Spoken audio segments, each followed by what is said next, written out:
Shalom Bapak Ibu dan selamat bertemu kembali di YouTube saya, Pendeta Rudolf H. Pasaribu Channel. Dengan dan lewat channel ini saya komit untuk senantiasa menyebarkan pengajaran firman Tuhan, karena saya percaya berlandaskan Yesaya pasal 55 ayat 11 bahwa firman Tuhan yang saya dan Bapak Ibu saudara semuanya juga ikut sebar lewat apapun, termasuk lewat video ini, tidak akan kembali dengan sia-sia, tetapi akan bekerja sendiri lewat kuasa dan berkat urapan Roh Kudus.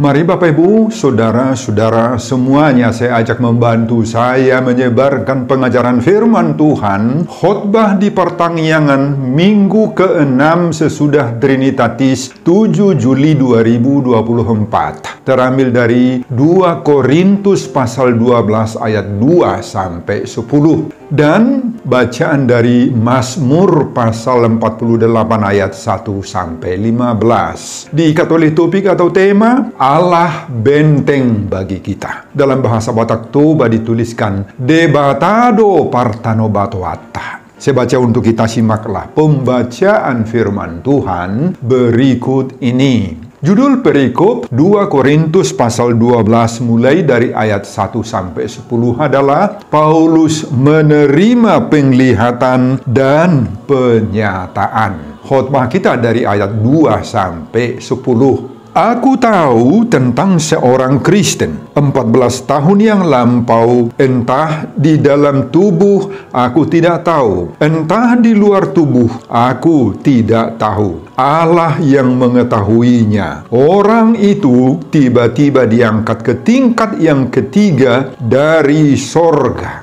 Aku juga tahu tentang orang itu. Entah di dalam tubuh, entah di luar tubuh, aku tidak tahu. Allah yang mengetahuinya. Ia tiba-tiba diangkat ke Firdaus, dan ia mendengar kata-kata yang tak terkatakan, yang tidak boleh diucapkan manusia. Atas orang itu aku hendak bermegah, tetapi atas diriku sendiri aku tidak akan bermegah, selain atas kelemahan-kelemahanku. Sebab sekiranya aku hendak bermegah juga, aku bukan orang bodoh lagi, karena aku mengatakan kebenaran. Tetapi aku menahan diriku, supaya jangan ada orang yang menghitungkan kepadaku lebih daripada yang mereka lihat padaku, atau yang mereka dengar daripadaku. Dan supaya aku jangan meninggikan diri karena penyataan-penyataan yang luar biasa itu, maka aku diberi suatu duri di dalam dagingku, yaitu seorang utusan iblis, untuk menggocoh aku, supaya aku jangan meninggikan diri. Tentang hal itu aku sudah 3 kali berseru kepada Tuhan, supaya utusan iblis itu mundur daripadaku. Tetapi jawab Tuhan kepadaku,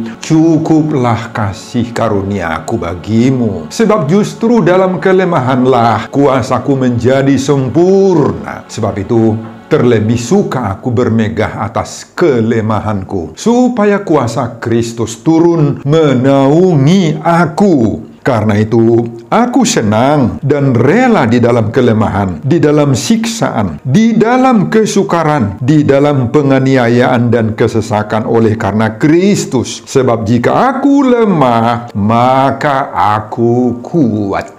Bapak, Ibu, dan saudara-saudara, demikianlah nats khotbah kita di pertanggiangan minggu ke-6 sesudah Trinitatis tanggal 7 Juli 2024, dihubungkan dengan topik minggu Allah benteng bagi kita. Debatado Partanobatoata. Saudara, pasti kita semua tahu bagaimana kehebatan dan berbagai-bagai keberhasilan, kesuksesan yang pernah dialami oleh Paulus sejak dia ditangkap oleh Tuhan menjadi Rasul Kristus. Paulus adalah rasul yang pelayanannya terbesar, terluas dari rasul-rasul yang lain. Dia juga sangat banyak melakukan mukjizat, keajaiban. Dia pernah membangkitkan orang mati. Dia selamat dari serangan ular berbisa, selamat dari kapal tenggelam, dan lain-lain. Kemudian pada Kisah Rasul-Rasul pasal 19 ayat 11-16 disebutkan bahwa lewat Pauluslah Allah mengadakan mujizat-mujizat yang luar biasa. Ketika orang membawa sapu tangan atau kain yang pernah dipakai oleh Paulus dan meletakkannya atas orang-orang sakit, maka lenyaplah penyakit mereka dan keluarlah roh-roh jahat.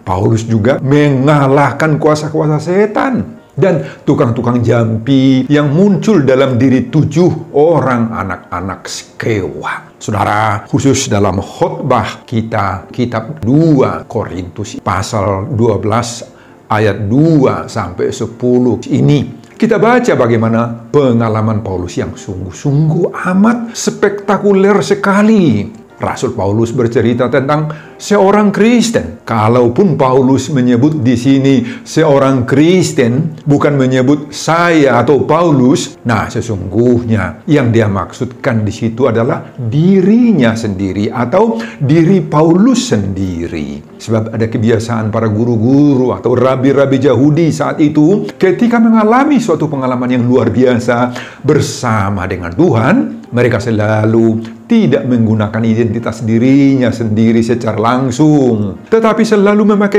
kata ganti orang ketiga, yakni dia, ia, orang lain, orang itu, dan sebagainya. Hal seperti itu dilakukan agar mereka tidak terkesan seperti mau menyombongkan dirinya. Saudara, Rasul Paulus berkata bahwa ia tiba-tiba diangkat ke Firdaus sampai ke sorga tingkat 3, ayat 2. Dan dia menerima penglihatan yang luar biasa dari Tuhan. Mulai dari ayat 3 sampai dengan ayat 7. Dia tidak tahu persis entah di dalam tubuh, entah di luar tubuh.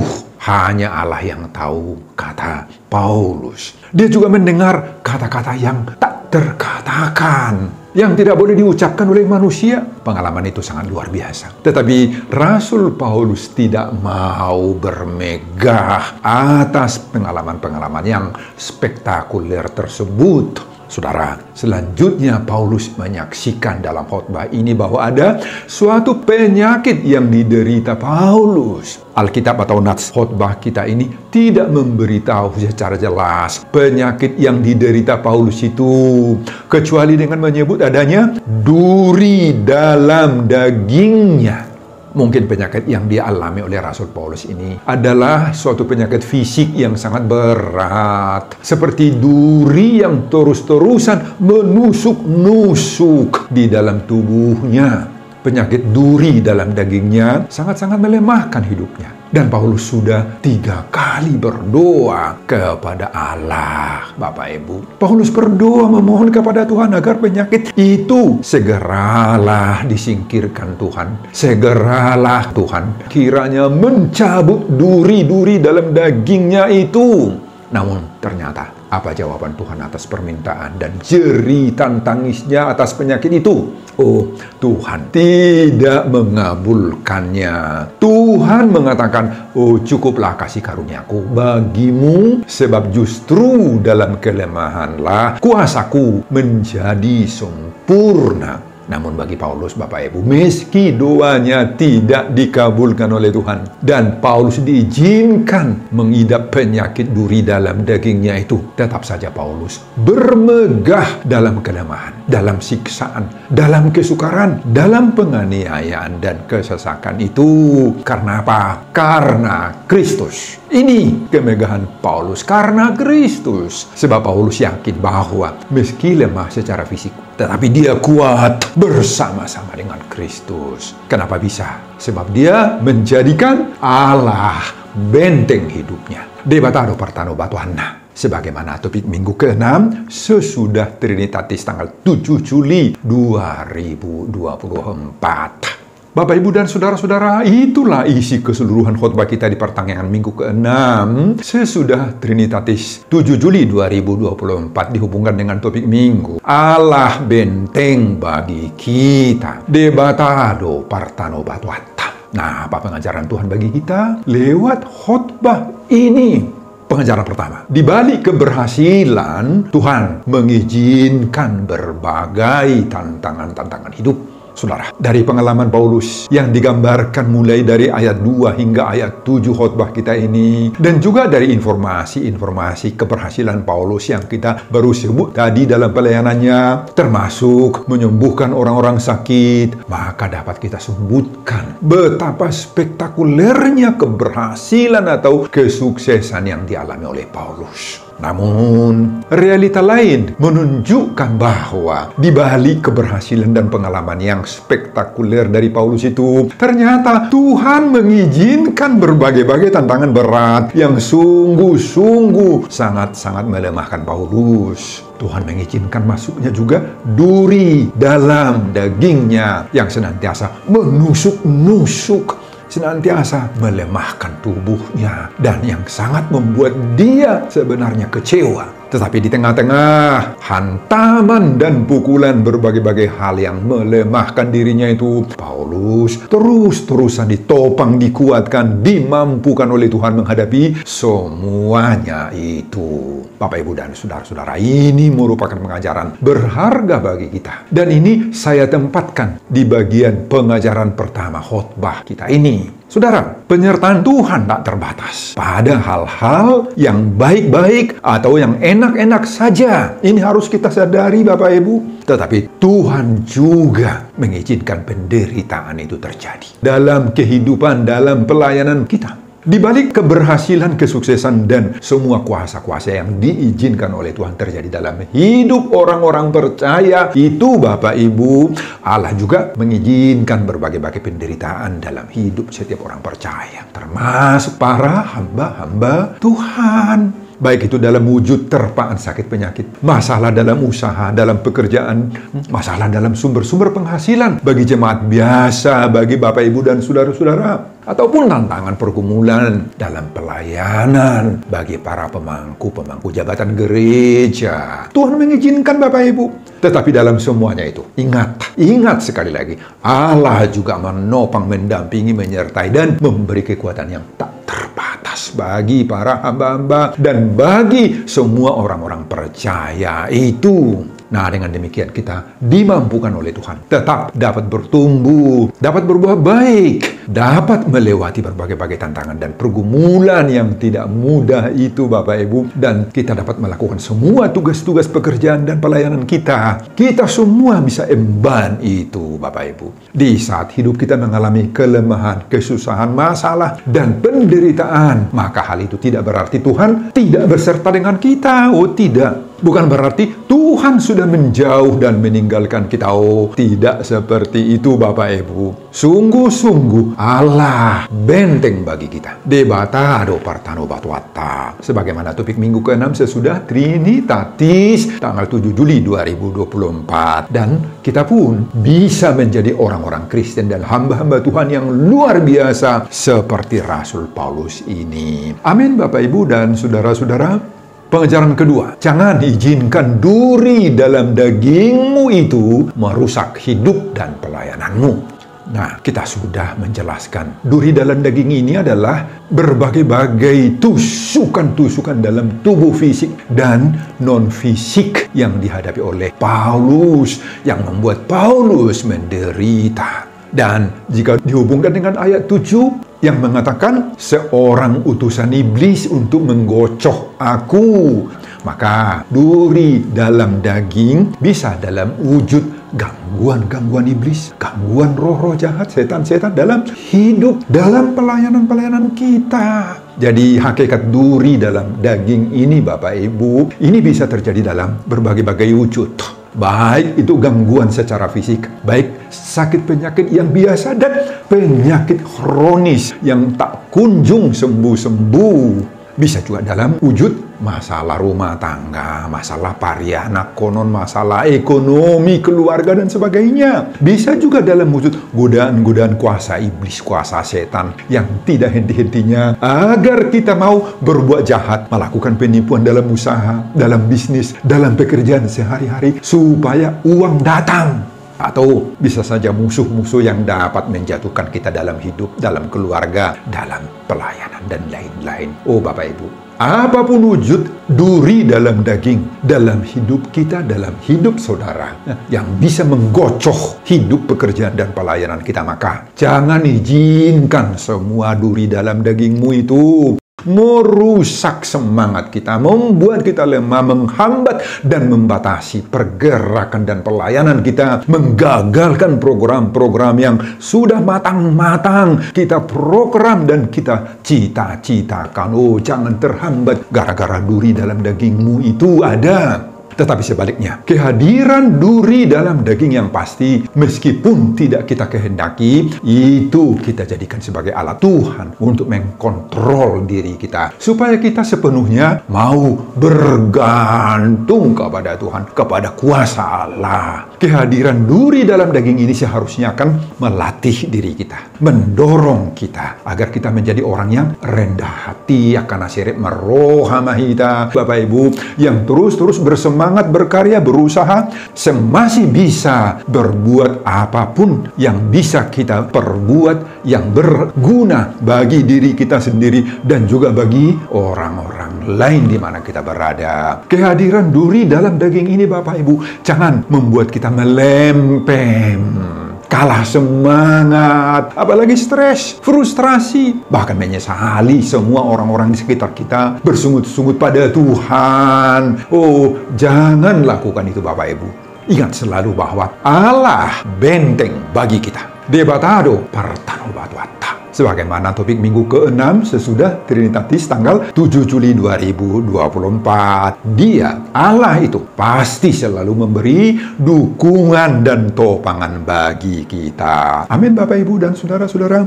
Pengajaran ketiga, meski dua-dua kita tidak selalu dikabulkan Tuhan, teruslah berdoa. Saudara, pada ayat 7 dan ayat 8 ketika Paulus diberondong oleh duri dalam daging tadi itu, Paulus memohon dalam doa-doanya agar Tuhan membuanglah kiranya itu dari dalam hidupnya. Bukan sekali dua kali saja Paulus berdoa, tetapi sudah 3 kali dia berdoa meminta supaya utusan iblis itu mundur daripadanya. Nah, kalau disebut di sini 3 kali berdoa, Bapak Ibu, itu artinya sempurna sudah. Doa-doanya sudah lengkap kepada Tuhan. Tetapi apa kata Tuhan? Meskipun doa-doanya sudah dianggap sempurna, sudah 3 kali, angka 3 itu adalah angka sempurna, Tuhan tetap tidak mengabulkannya.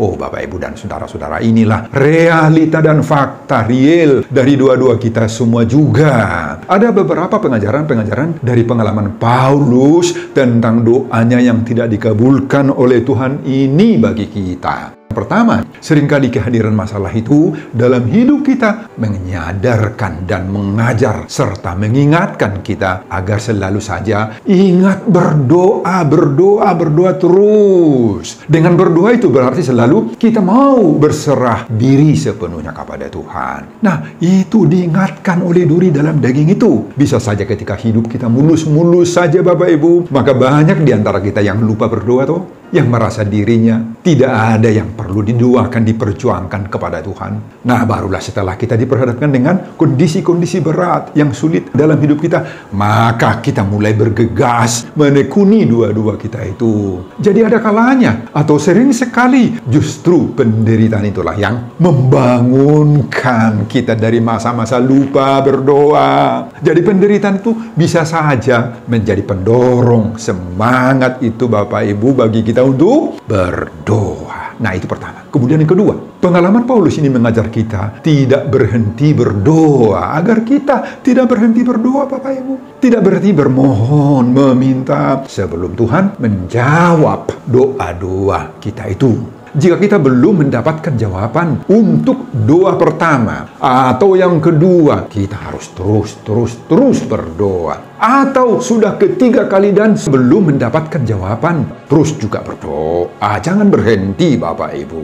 Ketiga, dalam dan lewat doa-doa itulah kita menunjukkan syukur kita kepada Allah benteng bagi kita. Debataro pertanubatuata. Sebab kita percaya sebagai benteng atau pertanubatuan Allah itu pasti sudah mendengar doa-doa kita. Sebagaimana topik minggu ke-6 sesudah Trinitatis 7 Juli 2024. Amin Bapak Ibu. Pengajaran keempat, jika doa tidak dikabulkan Tuhan, ada maksud dan rencana Tuhan yang terbaik. Saudara, inilah yang dialami Paulus dalam khotbah ini. Ketika Paulus berdoa terus hingga 3 kali agar Tuhan kiranya mengusir duri dalam daging itu, Allah tidak mengabulkan doa permintaan Paulus itu. Tuhan justru mengatakan kepada Paulus, cukuplah kasih karunia aku bagimu, sebab justru dalam kelemahanlah kuasaku menjadi sempurna. Apa artinya itu? Bukannya Allah menolak mentah-mentah permintaan Paulus untuk mengeluarkan duri dalam dagingnya itu. Bukan. Justru sebaliknya, Allah sendiri sudah punya rencana yang lebih baik dari permintaan Paulus itu. Oleh karena itu Bapak Ibu, kita jangan cepat-cepat menuduh Tuhan, menolak doa-doa kita. Jangan cepat menuduh Tuhan. Justru Tuhan mengalihkan doa kita itu kepada maksud-maksud lain yang lebih tepat, lebih berguna bagi kita. Makanya Tuhan mengingatkan kepada Paulus, cukuplah kasih karunia aku bagimu, sebab justru dalam kelemahanlah kuasaku menjadi sempurna. Menurut Tuhan Bapak Ibu, kehadiran duri dalam daging dalam diri Paulus ini sangat-sangat diperlukan. Sangat-sangat. Nah, kita pahami sekarang, Tuhan sering sekali tidak langsung menghilangkan semua kesulitan, kelemahan, kekurangan-kekurangan dalam hidup kita itu. Meskipun kita sudah memintanya berulang-ulang kali lewat doa-doa kita. Nah saudara, apa rencana Tuhan yang terbaik di dalam diri kita? Dalam khotbah ini kita temukan beberapa hal, yakni pertama, pada ayat 7 disebutkan supaya kita tidak sombong. Di sini Paulus mengatakan supaya aku tidak meninggikan diri. Nah, banyak yang membuat Paulus sombong sebenarnya, sebagaimana sudah kita sebut tadi di awal khotbah ini. Duri dalam daging yang dibiarkan oleh Tuhan inilah yang menjadi pengingat bagi Paulus bahwa dia sejatinya penuh kelemahan, penuh dengan keterbatasan. Inilah juga yang mengingatkan kita sekarang agar bagaimanapun hebatnya diri kita, kalau itu ada, jauhkanlah Bapak Ibu tinggi hati kesombongan ini. Kedua, pada ayat 9a ditulis di sana, supaya kita mengerti kasih karunia Allah. Saudara, Tuhan memberitahu Paulus, cukuplah kasih karuniaku bagimu. Nah, jika duri dalam daging itu ada, maka kita selalu diingatkan akan kasih karunia Tuhan lah yang membuat kita bisa melakukan apa saja bagi Tuhan dan bagi sesama manusia. Dan yang ketiga, pada ayat 9b ditulis, supaya kita mengalami kuasa Tuhan secara sempurna.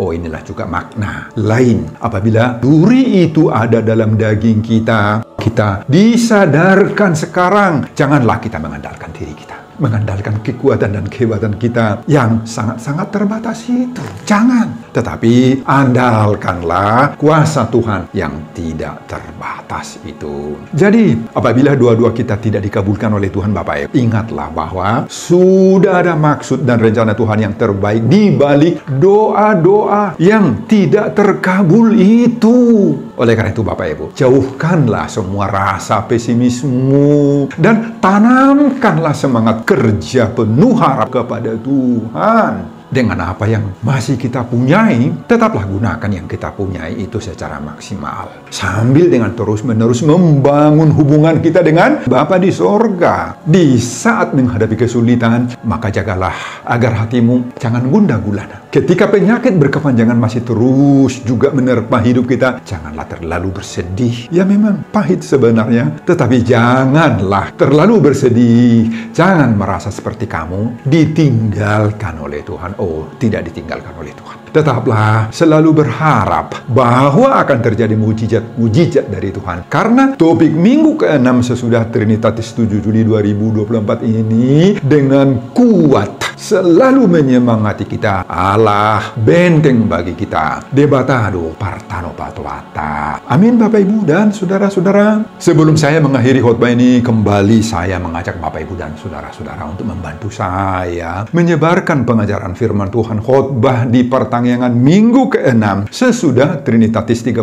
Juni 2024 dari 2 Korintus pasal 12 ayat 2 sampai 10 ini. Agar semakin banyak orang yang percaya bahwa Allah benteng bagi kita. Debatado partano batuata. Termotivasi lewat khotbah ini. Simak juga video-video khotbah saya yang lain. Agar Bapak Ibu dan saudara-saudara memiliki sentuhan dan pemahaman rohani yang semakin diperkaya. Buka di YouTube saya, Pendeta Rudolf Hapasaribu Channel. Selamat mengikuti ibadah pertanggungan minggu ke-6 sesudah Trinitatis buat kita semuanya. Tuhan Yesus memberkati kita. Salam Horas. Amin.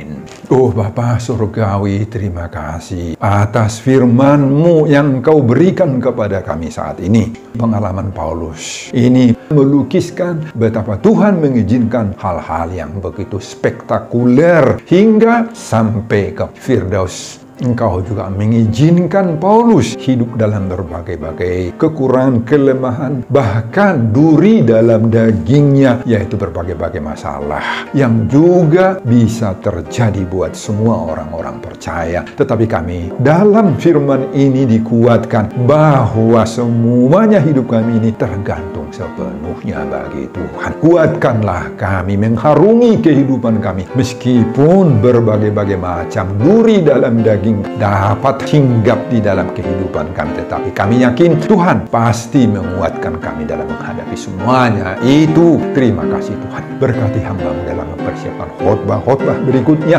bagi kemuliaan hormat nama Tuhan. Di dalam nama Yesus Kristus saya berdoa. Amin.